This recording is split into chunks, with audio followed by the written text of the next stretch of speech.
Then look, this is an interesting election. The NDA is ahead, probably coming back, but it's a very interesting election because we have seen what could potentially be the emergence of Muslim parties at the expense of, a more sort of secular discourse, openly canvassing for Muslim interests in Assam, of course, and also neighboring Bengal. How do you see this? We've seen it in Bihar to some extent, but now we're seeing it further afield.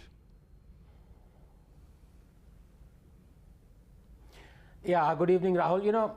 How do the voters make a call in any election, state or general? Of course, one may say that it is based on caste, religion, ethnicity, or personality of the candidate. There is truth in this, especially in Assam.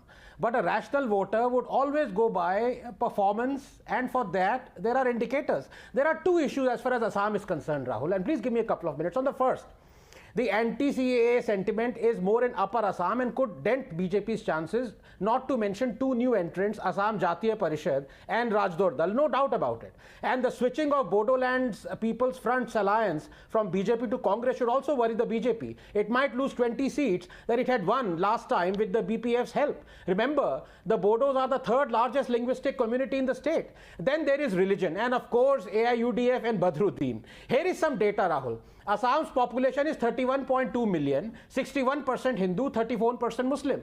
During 1991 to 2001 decade, Hindus grew by 14.95%, Muslims by 29.3%.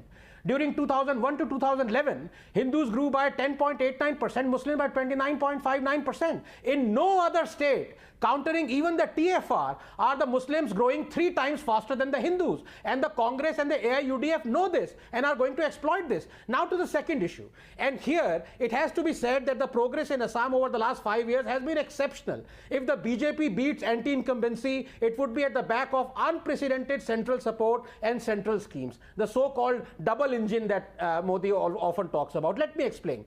18.4 million Jan Dhan accounts have been opened in the last 6 years. There are now 3.5 million Ujjwala beneficiaries. Gas connectivity has increased from 48% to 98% in the last 5 years. 4 million toilets have been constructed in the last 5 years, resulting in annual benefits of rupees 53,000 per household. 1.5 million households are to get tap water this year. There are 2.6 million Ayushman Bharat insurance schemes beneficiaries. 10% increase on average year on year in the GDP per capita of Assam. On infra, the speed is unbelievable. Bogeybill Bridge has been completed. The PM recently laid the foundation stone of projects for 3,500 crores. Mahabhau Brahmaputra initiative has been launched, as well as a skill university with an investment of 1,000 crores. BJP road roller superstar minister Nitin Gadkari is going to spend 85,000 crores on Assam in the coming years. Rupees 14,000 crores will be awarded in 2021 itself. He completed 217 kilometers of road works in 2020 and 357 kilometers will complete in the coming year. Construction of 4,500 crore Dhubri Puribhai bridge will begin soon. But here is the thing, Rahul, please give me 30 seconds.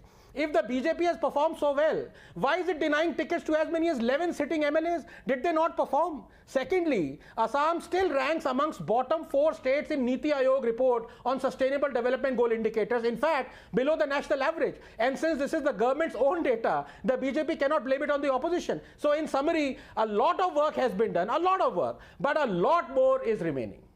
Well, I'll discount a little bit, Dr. Ranganathan, the fact that they have not given tickets to 11 sitting MLAs. That's roughly less than 10%. And one would expect that, there would be some non-starters there. And if the party feels that they could have offered someone better, or they could have, and this is their way of punishing perhaps those non-performers and sending out a broader message, I don't think we should grudge them that. But I think I take your larger point, yeah, and the larger point is very important. Sure. Viewers, the larger point is that on the one hand, Dr. Ranganathan says development, development, development is what the NDA has delivered and is hoping is going to earn it the goodwill. And on the other side, you have a very, very cynical Sauda. I hate to call it that, but that's what the BJP has been calling it, Sauda for Satta.